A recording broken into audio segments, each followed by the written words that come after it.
Hey everyone, I hope you all are doing fine. So, when I uploaded the video on how to increase prelims marks, then it is the most, these comments were the most which I saw, like how to increase marks in English.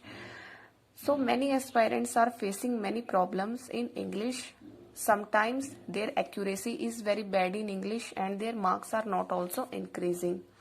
Okay, so for this, as many students has this problem, this video will be bilingual. Okay, first I will discuss the things in Hindi and then I will discuss it in English also.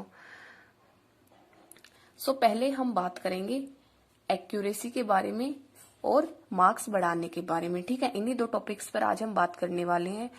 तो सबसे पहले ये video देखने से पहले आपको एक चीज करनी होगी कि आपको अपने मन में ये सोचना होगा कि जब आप इंग्लिश का मॉक टेस्ट अटेम्प्ट करते हैं, और स्पेशली ये मैं प्रीलिम्स के लिए बता रही हूँ क्योंकि अगर मेंस के लिए वीडियो बनाऊंगी, अगर इसी में मेंस का ऐड करूंगी तो बहुत लंबी वीडियो हो जाएगी। तो अगर आपको मेंस के लिए भी वीडियो चाहिए, आप उसको कमेंट में लिख सकते हैं। तो हम इंग्लिश अटेम्प्ट करते टाइम सबसे बड़ी चीज जो हमारे साथ सबसे गलत होता है वो ये होता है कि हम क्वेश्चन को देखते ही हमें अंदर से कुछ फील होता है कि इस क्वेश्चन में यही आंसर होगा। ठीक है, और उसके अकॉर्डिंग हम अपने आंसर्स मार्क करते जाते हैं और हम ज्यादा क्वेश्चंस अटेम्प्ट करते हैं और ये सोचते ही नहीं है कि क्वेश्चन का आंसर सही लगाया भी है या नहीं, वो ग्रामर रूल्स के अकॉर्डिंग सही है या नहीं है। बस हमें अंदर से एक इंट्यूशन आता है कि हाँ ये आंसर सही है और हम उसी को लगा देते हैं, और इसी वजह से हमारी एक्यूरेसी बिगड़ती है और इसी वजह से हमारे मार्क्स कम हो जाते हैं। ठीक है, इन चीजों को कैसे क्लियर करना है वो भी मैं आपको बताऊंगी, लेकिन उससे पहले आपको अपने मन में ये सोच लेना है कि आज के बाद मैं कभी भी इंग्लिश के मॉक टेस्ट में अपनी तरफ से कोई तुक्के नहीं लगाऊंगा या नहीं लगाऊंगी। ठीक है, क्योंकि सबसे बड़ा रीजन यही रहता है इंग्लिश में एक्यूरेसी कम होने का। मैथ्स और रीजनिंग में हम 100% एक्यूरेसी अटेन कर सकते हैं, लेकिन मोस्टली कैंडिडेट इंग्लिश में एक्यूरेसी नहीं ला पाते और उसका यही रीजन होता है क्योंकि हम बहुत दिनों से इंग्लिश सुनते आ रहे हैं, तो हमारे माइंड में एक इमेज बन चुकी होती है कि ये वर्ड ऐसे ही आएगा, बेशक से वो गलत हो लेकिन हमें फील होता है कि वो सही है, और उसी वजह से हमारी एक्यूरेसी मेंटेन नहीं होती और उसी वजह से हमारे मार्क्स कम हो जाते हैं। ठीक है, तो इसमें हम बेसिकली दो चीज डिस्कस करने वाले हैं, एक एक्यूरेसी के ऊपर और दूसरा आपके मार्क्स के ऊपर कि अगर आपके मार्क्स नहीं बढ़ रहे हैं। ठीक है, तो बहुत सारे एस्पायरेंट ऐसे होते हैं जो ये बोलते हैं कि हम बहुत दिनों से एडिटोरियल पढ़ रहे हैं, इंग्लिश की क्लासेस भी देख रहे हैं, ग्रामर के रूल्स भी पढ़ रहे हैं, लेकिन हमारी इंग्लिश इंप्रूव नहीं हो रही है, उनके मार्क्स उतने ही हैं जितने पहले आ रहे थे। तो उसके लिए भी मैं सॉल्यूशन बताऊंगी। ठीक है, और इन टॉपिक्स में जिनको दिक्कत होती है उनको कैसे कंप्लीट करना, अपने बेसिक कैसे कंप्लीट करने हैं, उनके लिए भी मैं आपको बता दूंगी। ठीक है, तो पहले हम इन टॉपिक्स पे चलते हैं, और ये सारे प्रीलिम्स मॉक टेस्ट के टॉपिक्स हैं, प्रीलिम्स एग्जाम के। तो इंग्लिश में बेसिकली ये 5 टॉपिक्स आते हैं: cloze test, sentence correction, error detection, reading comprehension and parajumbles. Okay, एक फ्रेज रिप्लेसमेंट का भी क्वेश्चन होता है, वो बेसिकली सेंटेंस करेक्शन जैसा ही होता है, हमें एक फ्रेज रिप्लेस करना होता है। ओके, सो पहले हम डिस्कस करेंगे क्लोज टेस्ट के लिए। सो क्लोज टेस्ट के लिए आपको क्या चाहिए? क्लोज टेस्ट बेसिकली वोकेबुलरी पर बेस्ड होते हैं और कई बार टेंसेस पर बेस्ड भी क्लोज टेस्ट आते हैं। तो ये बेसिकली 2 टाइप के होते हैं, एक जो ग्रामर पर बेस्ड होगा और दूसरा जो वोकेबुलरी पर बेस्ड होता है। ठीक है, ग्रामर पर बेस्ड क्लोज टेस्ट के लिए आपको टेंसेस चाहिए। ठीक है, और अगर आपकी वोकेबुलरी पर बेस्ड आपका क्लोज टेस्ट है तो उसके लिए आपको अपनी वोकेब स्ट्रॉन्ग करनी होगी, तभी आप क्लोज टेस्ट को अटेम्प्ट कर पाएंगे, क्योंकि आपको सेंटेंस में जो बात कहना चाह रहा है उसके अकॉर्डिंग आपको वर्ड लगाना होगा। ठीक है, तो ग्रामर को अगर आप इंप्रूव करना चाहते हैं लाइक टेंसेस, तो उसके लिए आपको क्या करना है? डेली बेसिकली लाइक अगर आप आज प्रेजेंट इंडेफिनिट कर रहे हैं,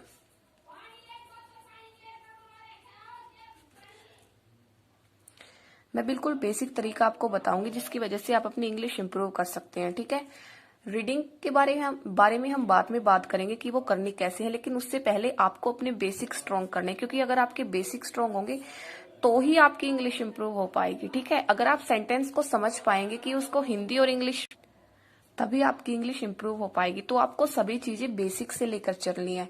और अगर आप मुझसे पूछें तो मैंने जैसे टेंस के टॉपिक्स होते हैं उन पे बहुत सारे सेंटेंस बनाया करती थी मैं, कि अगर तो आपको क्या करना है, अगर आज आपने प्रेजेंट इंडेफिनिट के बेसिक्स पढ़े हैं, डेली आप एक टॉपिक कवर कर सकते हैं। ठीक है, लाइक आज आपने प्रेजेंट इंडेफिनिट किया, फिर आपको प्रेजेंट कंटिन्यूअस करना है। ओके, सो इसके आपको डेली 30 to 40 सेंटेंस आपको लिख लेनी है हिंदी में। आप कहीं से भी मिल सकते हैं वो सेंटेंस, आप गूगल करोगे प्रेजेंट इंडेफिनिट सेंटेंसेस इन हिंदी और आपको इंग्लिश सेंटेंस भी मिलेंगे। फिर आप उनको बनाने के बाद उसको चेक भी कर सकते हैं कि वो सही है या नहीं है। ये सबसे बेसिक चीज है जो आपको अपनी इंग्लिश इंप्रूव करने के लिए चाहिए। ठीक है, तो प्रेजेंट इंडेफिनिट के आपने सेंटेंस, पहले आपको रूल्स पढ़ने हैं, फिर आपको ये सेंटेंस लिखने हैं 30 से 40 सेंटेंस। फिर आपको उनकी इंग्लिश बनानी है, जैसी भी इंग्लिश बने आपसे, गलत हो सही हो, लेकिन आपको इंग्लिश में सेंटेंस लिखना ही है। उसके बाद आप अपने क्वेश्चंस मैच करेंगे और आप चेक करेंगे कि आपने जो प्रेजेंट इंडेफिनिट का रूल लगाया था वो सही से लगाया है या नहीं लगाया है। आपने कहाँ पर डू लगा दिया है, कहाँ पर आपने फर्स्ट फॉर्म यूज कर दिया है, वो सभी चीजें आप एक एक करके चेक करेंगे बहुत ही बारीकी से। ठीक है, क्योंकि अगर आपने ये नहीं किया ना तो आपकी इंग्लिश इंप्रूव नहीं हो पाएगी। सो नेक्स्ट डे आपको प्रेजेंट इन कंटिन्यूअस करना है, उसके भी सेम आपको 30-40 सेंटेंस लिख लेने हैं और उसके भी सेम आपको इंग्लिश के सेंटेंस बनाने हैं। ठीक है, एक वीक में आपको एक ही टेंस कंप्लीट करना है। लाइक फिर अगले दिन आप परफेक्ट कंटिन्यूअस करेंगे, ऐसे ही आप करेंगे। ओके, सो डेली आपको यही करते रहना है। ठीक है, आप डेली एक एक टॉपिक लेंगे, उनके क्वेश्चंस, उनके आप सेंटेंस बनाएंगे। फिर जब संडे आएगा तो आपको क्या करना है, प्रेजेंट के मिक्स्ड सेंटेंस आपको 70 से 80 आपको प्रेजेंट के मिक्स्ड सेंटेंस प्रैक्टिस करने हैं। कहीं से भी आप निकाल सकते हैं, गूगल पे लिख के mixed sentence of practice of present tense in Hindi. फिर आपको उनकी इंग्लिश बनानी है और फिर आपको चेक करना है कि जो रूल्स आपने एक वीक के अंदर सीखे हैं क्या आप उनको अप्लाई कर पा रहे हैं अच्छे से। कहाँ पर आप डू लगा रहे हैं, कहाँ पर आप डिड लगा रहे हैं, डिड तो नहीं लगेगा, कहाँ पर आप हैज लगा रहे हैं, कहाँ पर आप हैज बीन लगा रहे हैं। ठीक है, वो सब आपको चेक करना होगा और उसमें देखना होगा कि आप क्या अच्छे से उसको कर पा रहे हैं या नहीं कर पा रहे।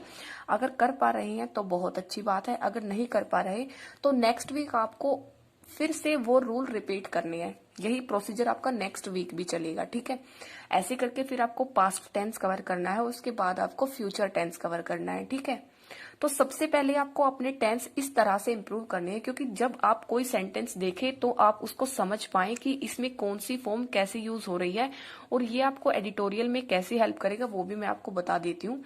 जब आप एडिटोरियल में कोई चीज पढ़ोगे और उसकी हिंदी बनाओगे तो आप उसकी हिंदी बना पाओगे। बेशक से आपको ज्यादा वोकैब ना आती हो, लेकिन अगर आपको टेंस आते हैं और थोड़ी बहुत आपको वर्ड्स की नॉलेज है तो आप उसकी हिंदी बिल्कुल सही तरीके से बना पाओगे कि वो किस टेंस में बात कर रहा है, प्रेजेंट है, परफेक्ट है, पास्ट है। और इसी बेसिस पर हमारे बहुत सारे क्लोज टेस्ट डिपेंड करते हैं हमारी ग्रामर पे। ओके, सो ये बहुत ही बेसिक चीज है जो आपको करनी है। और टेंसेस कवर करने के बाद उसके बाद आपको बाकी सारे ग्रामर के टॉपिक्स कवर करने हैं, क्योंकि सब बता देते हैं कि पहले आपको ग्रामर टॉपिक्स कवर कर लेने हैं। लेकिन ये जो सबसे बेसिक चीज है जहां से हमारा इंग्लिश का स्ट्रक्चर शुरू होता है वो कोई नहीं बताता है। तो पहले आपको ये चीजें करनी है, उसके बाद आपको ग्रामर के टॉपिक्स पे जाना है। ठीक है, और मैं आपको वही बता रही हूँ जो मैंने यूज किया है, जो मैंने अप्लाई किया है। ओके, सो ये चीजें आपको क्लोज टेस्ट के लिए करनी है और ये आपको सभी के लिए करनी है। इंग्लिश में ये हर एक टॉपिक में काम करेंगी, क्योंकि यही बेसिक स्ट्रक्चर होता है इंग्लिश का। और आप कोई भी टॉपिक देख लो, सभी टॉपिक इन्हीं चीजों पर डिपेंड करेंगे। आपकी एक्यूरेसी बहुत हद तक इन्हीं चीजों पर डिपेंड करेगी। आपकी एरर्स यही डिपेंड करेंगे। आपकी रीडिंग कॉम्प्रिहेंशन में जब आप उसकी सेंस बनाओगे तब वो भी इसी चीज पर डिपेंड करेगी। ठीक है, तो ये आपको द मोस्ट इम्पोर्टेंट थिंग है जो आपको करनी है। और ये आपको आज से ही स्टार्ट कर देना है, बिकॉज अगर आप डेली एक वीक में एक टेंस भी लोगे तब भी आपका प्रीलिम्स तक ये कवर हो जाएगा और आपको अपने आप में एक इम्प्रूवमेंट दिखेगा। और फिर आपको क्या करना है, डेली आपको सेंटेंस खुद से सोचने हैं माइंड में, जैसे आपको प्रेजेंट के सेंटेंस सोचने हैं और खुद से उनकी इंग्लिश बनाने की कोशिश करो।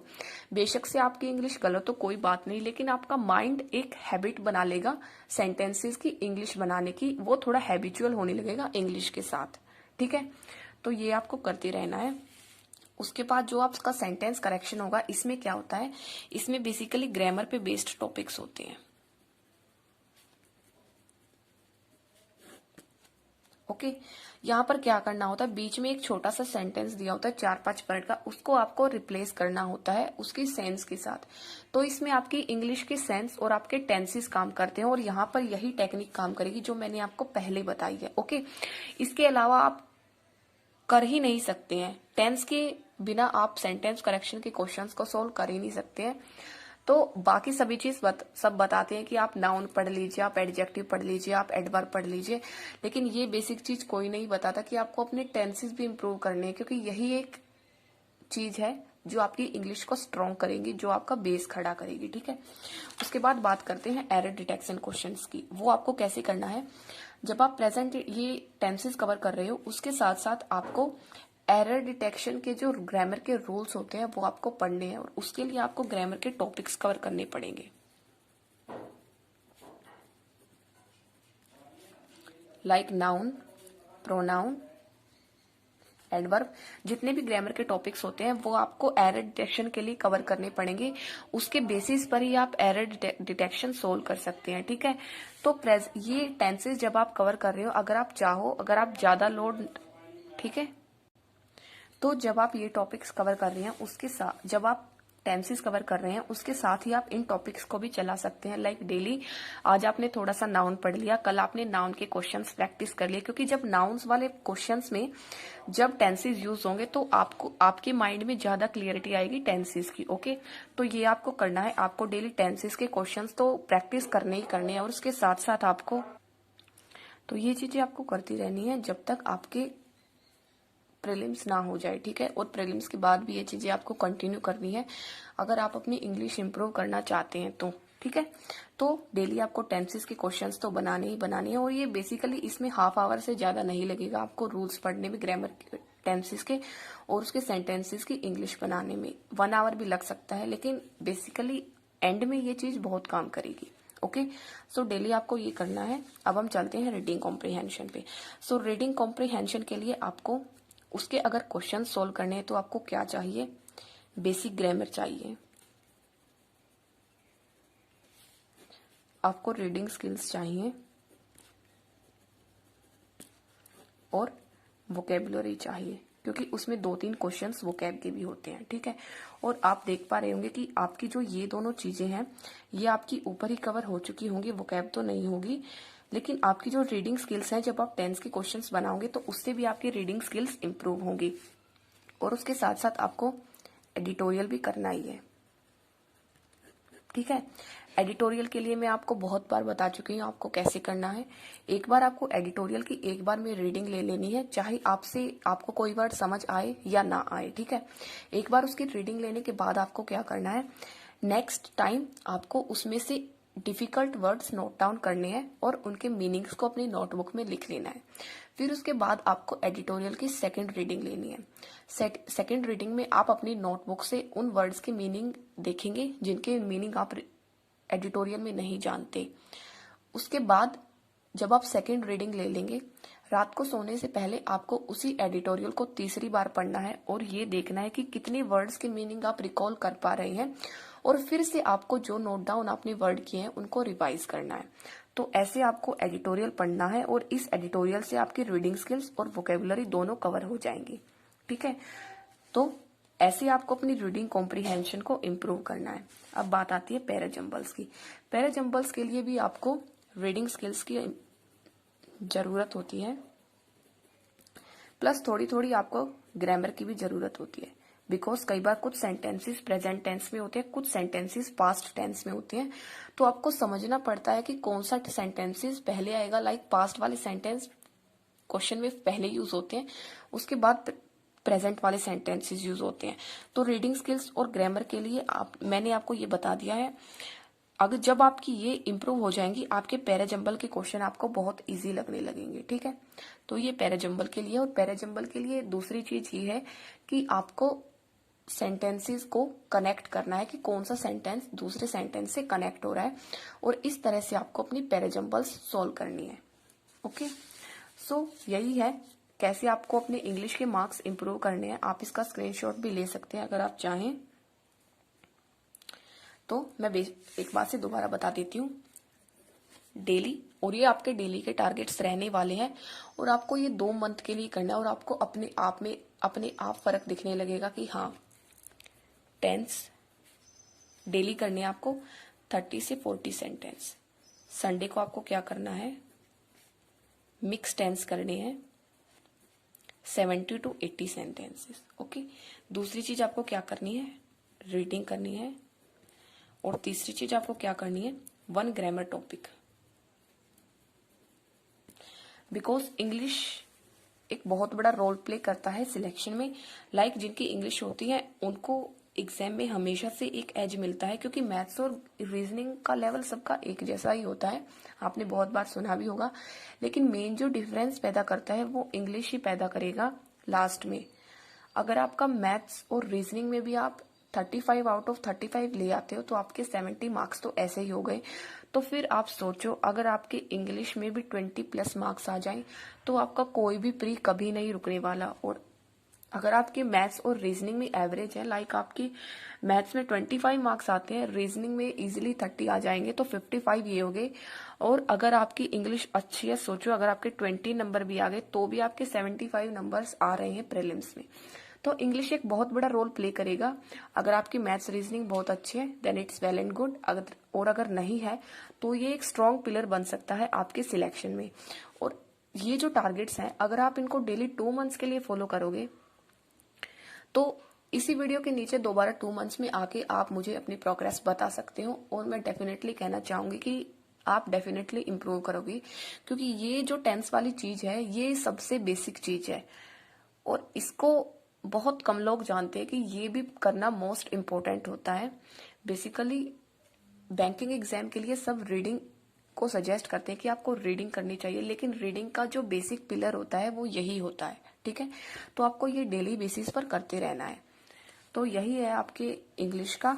और अब अगर आपको इंग्लिश के लिए प्रैक्टिस क्वेश्चंस चाहिए, क्योंकि अगर आपको इंग्लिश की प्रैक्टिस भी करनी है क्वेश्चंस की, जब आपका ये कंप्लीट हो जाए फिर आपको डेली एक टॉपिक लेना और उसके 10-10 क्वेश्चन प्रैक्टिस करनी है डेली। ओके, तो अगर आपको इंग्लिश के क्वेश्चंस या फिर किसी अदर सब्जेक्ट के क्वेश्चन प्रैक्टिस करने के लिए कोई मटेरियल चाहिए तो मैं आपको सजेस्ट करना चाहूंगी गाइडली का PDF कोर्स।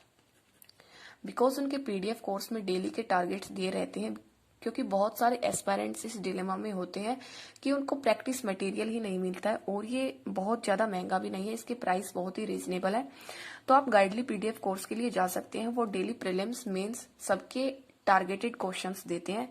प्लस जब आप अपने मेंस की प्रिपरेशन करोगे तो जनरल अवेयरनेस के लिए गाइडली में वीकली टेस्ट अभी उन्होंने लॉन्च किए हैं, और वो वीकली बेसिस पर हर मंथ के वीकली टेस्ट आपके होते हैं, और उसमें 2 टेस्ट होते हैं। ठीक है, और उसका स्मार्ट एनालिसिस बहुत अच्छा है। वो आपको ये भी बताता है कि आपको कौन सा टॉपिक कवर करना है जो आपका वीक है, और उस टॉपिक में से कौन से क्वेश्चन एग्जाम में आ सकते हैं, ये तक वो टेस्ट आपको बताता है। जब आप एनालिसिस करते हो आपको उस टॉपिक के क्वेश्चंस में मिलते हैं कि ये एक्सपेक्टेड क्वेश्चंस हैं इस टॉपिक में, और आपका ये टॉपिक वीक है।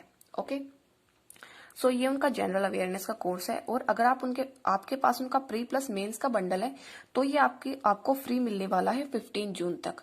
और प्लेटिनम मॉक टेस्ट यूजर्स के लिए भी ये फ्री है 15 जून तक। अगर आप 15 जून तक ये PDF कोर्स ले लेते हैं तो ये आपको साथ में फ्री मिल जाएगा। उसके बाद ये पेड हो जाएगा, और बाकी जिनके पास कोई भी कोर्स नहीं है तो उनके लिए ये पेड ही है। और मैं आपको लिंक दे दूंगी डिस्क्रिप्शन में, अगर आप वहां से बाय करेंगे तो आपको 12% डिस्काउंट भी मिल जाएगा। ठीक है, मेरा कोड यूज करके। सो ये आपको इंग्लिश के लिए करना है। बेसिकली मैंने सभी चीजें बता दी हैं। ओके, ये आपको डेली के ये जो टारगेट्स हैं ये करने ही करने हैं। और मैं दोबारा से कह रही हूँ, आज से आपको अपने मन में सोच लेना है कि आज के बाद मैं कभी भी ग्रामर रूल्स को याद किए बिना इंग्लिश में कभी भी कोई भी क्वेश्चन मार्क नहीं करूंगा या करूंगी। बेशक से आपका इंग्लिश में एक भी नंबर ना आए, लेकिन आपको कभी भी अपनी एक्यूरेसी को खराब नहीं करना है, ठीक है। ये उनके लिए जो इंग्लिश में बहुत सारे क्वेश्चंस अटेम्प्ट करते हैं, लाइक 27, 28, 25 क्वेश्चन अटेम्प्ट करते हैं, और लास्ट में उनके 10 या 12 क्वेश्चन ही सही होते हैं और बाकी के सारे क्वेश्चंस गलत होते हैं। तो उनके मार्क्स अपने आप ही 5 या 6 के करीब आएंगे, उससे भी कम आएंगे। सो ये उन लोगों के लिए है। और अगर आप भी ऐसी गलती करते हैं तो आपको भी आज से अपनी एक्यूरेसी पर फोकस करना है। आपको बिना ग्रामर रूल्स को अपने माइंड में रिमाइंड किए कोई भी क्वेश्चन मार्क नहीं करना है, ठीक है। आपको समझना है कि उस क्वेश्चन के पीछे का लॉजिक क्या है। सो आई थिंक इस वीडियो के लिए इतना ही है। Now we will start it in English because many aspirants are very confused because videos are not available in English.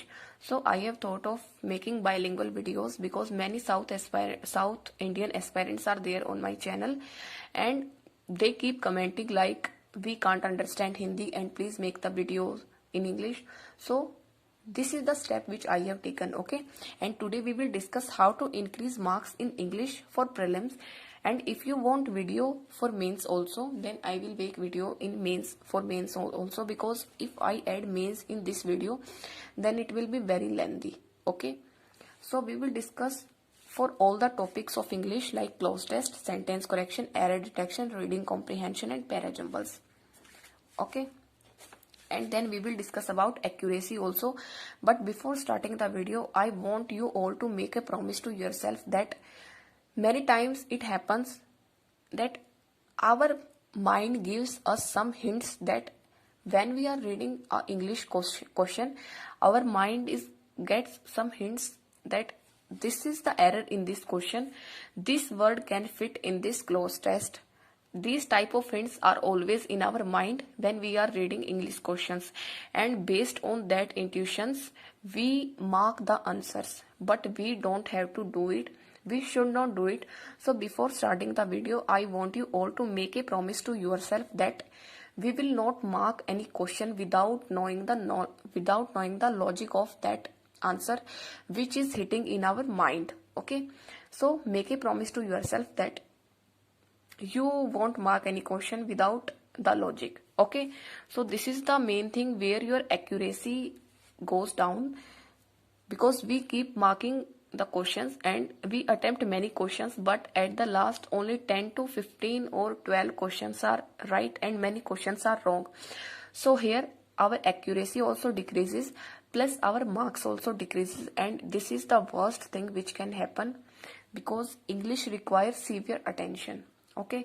So we will first start from cloze test, how you have to prepare. So for cloze test, it is based on grammar and vocabulary, okay? So for grammar, what you have to do, you have to do a basic thing which is tenses. You have to improve your tenses, and with tenses what you have to do, like today you have taken present indefinite tense, okay? So what you can do is just read the rules of present indefinite tense and try to make the sentences, okay?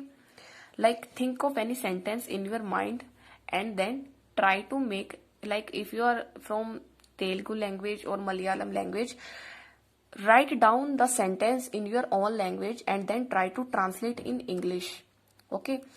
You have to do 30 to 40 questions of tenses daily, and then check if you have used the form of verbs in a correct manner, if you have used do in the correct manner. So check the sentences after that, and you have to do it for 1 week. Like for 1 week you have to take present tense, and then on Sunday what you have to do, you would have covered all four, like present indefinite, present continuous, present perfect continuous, okay? So all these tenses. Then on Sunday what you have to do, practice mixed questions of present tense only, because in this week you have only covered present tense. So practice 70 to 80 mixed questions of present tense, write the sentences in your own language and then try to translate them in English. So this is what you have to do for tenses. And when you improve your tenses, your reading comprehension will automatically improve, and I will tell it here. When we reach here, I will tell you how it will affect your reading comprehension and how it will affect your reading skills also. Now we will move to sentence correction. So sentence correction questions are basically based on grammar, and if you do these things, your grammar will automatically improve, and then you will be able to solve correct questions of sentence correction. Okay, so this is what you have to do for sentence correction. Now we will move to error detection questions. So for error detection questions, you need to cover these topics like noun, pronoun, adverb, adjective. Okay, so when you are doing these present tenses, you have to practice one topic of noun, then you have to practice questions of noun, and when you are practicing questions of noun, there will be the sentences in which grammar is used. Like in any sentence, has will be used, is plus verbs first form will be used, and then you will recall these tenses word, and it will be your double profit, because you will recall the tenses rules also, and you will be able to solve the noun practice questions also, and you will be able to apply the noun rules also. So it is double profit. If you practice tenses, you will be able to understand the meaning of the sentence also. Okay, so this is what you have to do. You have to take the grammar topics along with the tense practices. Okay, then we will move to reading comprehension. So reading comprehension basically depends on basic grammar, reading skills and vocabulary. Okay, so for basic grammar, these are the things like tenses, and these noun grammar topics are enough. Then for reading skills and vocabulary, these things can be improved from editorial only. Okay, and then now we will discuss how to read the editorial. As I have told many times ago also that how to read the editorial. So first you have to take one single reading of the editorial in one flow. Okay, you don't have to stop anywhere. If you don't know the meaning of any sentence, then don't worry, just keep reading the editorial, and then after completing one reading, note down the difficult words from the editorial and then write them in a notebook with their meanings. Then you have to take the second reading of the editorial, and this time you have to see the meaning of the words which are difficult from your notebook. You can take reference. Then you will be able to understand the meaning of the editorial. And one more thing is that there is no need to read 2 to 3 editorials in one single day. If you read properly, one editorial is enough for one day. Then what you have to do, when you are sleeping, so before sleeping, read that editorial third time. And when you are reading it in third time, it will take very less time because you are reading it for third time. This time, try to analyze how many words meanings you are able to recall when you are reading the editorial, and then before sleeping, revise those vocab words which you have noted down in your notebook again. Okay, and then next day when you will start the editorial, try to revise the previous day's word and then start the next editorial. So you have to do it daily, and this is the way to read the editorial in a very good manner. And many aspirants take the editorial classes of many teachers, but I would not recommend any editorial class, because when you are sitting in the exam hall, no teacher is going to help you to read the editorial. You have to read the RC by yourself. Okay, so I would not recommend any editorial class. You can go for basic grammar class, mains level questions classes, but I will not suggest you to go for editorial classes, because you have to improve your reading skills. You will be the one who will be sitting in the exam hall, who will deal with the reading comprehension questions. So you have to make yourself habitual of this at home also. Okay, so by reading editorial, your reading skills and vocab will also improve, and then your reading comprehension will also improve. When you are reading the reading comprehension, and after analyzing, you will find the answers of the reading comprehension questions. Now we will move to parajumbles. So in parajumbles, two things work. First is reading skills and another is grammar. So for reading skills, this editorial will work here, and for grammar, The above things which I have told you will work here, like daily tenses practice plus daily one grammar topic practice. Okay, and how grammar works: sometimes in parajumble questions some past tense sentences are given and some present tense sentences are given, and we have to set them according to their timings, like in chronological order. So their grammar works. Okay, so this is what you have to do. You can take the screenshot of this page also. And now we will move to daily targets which you have to do daily till your exam, till you clear the exam. You have to do these things daily if you want to improve your English and your marks in English. Okay, so first, practice 30 to 40 questions of tenses daily. Take one tense daily. And when you are seeing the improvement, you can take mixed questions also. But when you are the beginning stage, take one tense daily. Like today you have taken present indefinite. Practice 30 to 40 questions of present tense. Then on Sunday you can practice mixed tense, like today is on Sunday, so you can practice mixed present tense questions like perfect continuous, perfect tense. So this is what you have to do, and you have to practice 70 to 80 questions on Sunday. Then you have to do reading. For reading you can go for editorials. Okay, and you have to do reading in the same manner which I have told you, because many comments are there that our English is not improving, we are reading the editorial, we are reading the whole newspaper every day, but this is not the way to read the editorial. Try to follow this. I request you, try to follow this for some days, and then you will not bother about your English. Your English will start improve, because there is nothing which we can't do. If we want, then we can achieve everything. Okay, if we want from our heart.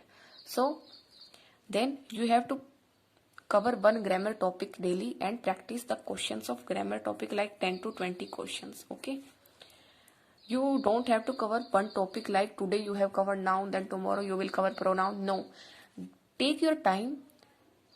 When you are able to solve the questions of noun, then move to next topic, because otherwise you will be very confused. So this is the thing which you have to do is, okay. And then after doing that, start practicing these questions. Okay, like 10 questions of cloze test daily, sentence correction 10 questions, 20 questions of error detection daily. For reading comprehension, 2 to 3 prelims level plus mains level 1 parajumbles, 3 to 4 parajumbles daily. And if you are confused about practice material, I would suggest you to go for Guidely PDF course, because in that PDF course they provide daily practice questions for English and for all subjects. Okay, so you can go for these things also, because you need it at this time, as we can't waste our time for searching the material. So you can go for Guidely PDF course. Plus for mains preparation, they have launched a GA course in which they are providing daily quizzes, and these quizzes are based on weekly current affairs. So one thing you can do is cover weekly current affairs from any source, and then attempt quizzes from Guidely.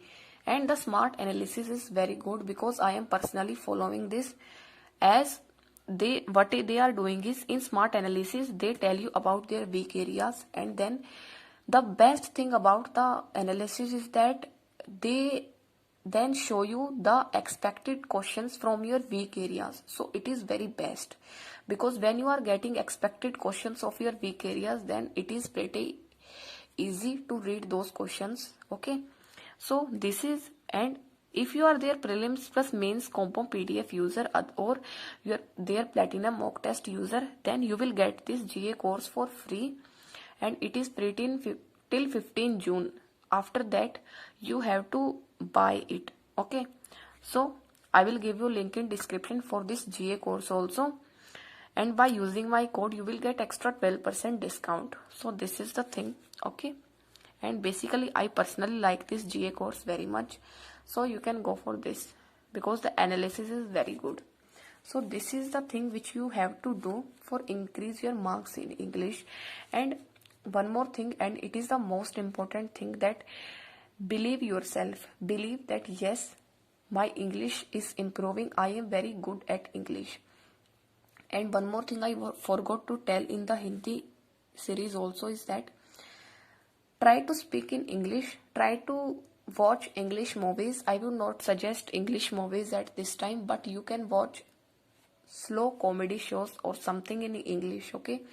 So try to watch something in English, and when you are thinking, try to think everything in English, because that way you are speaking English plus your mental, your intuition English will also improve, okay? So this is the thing which I wanted to tell you, and I think the video will have become very long, like 35 minutes, but I have personally done it, and I have found good results. So I am telling you the way by which I have improved my English, okay? So this is the way you have to follow it, and promise me again that you will not mark any question without any logic again in English, okay? So that's all. Thank you. Have a nice day, and I wish you all the best for the upcoming exam. I really hope that you get the job this year, okay? So thank you. God bless you.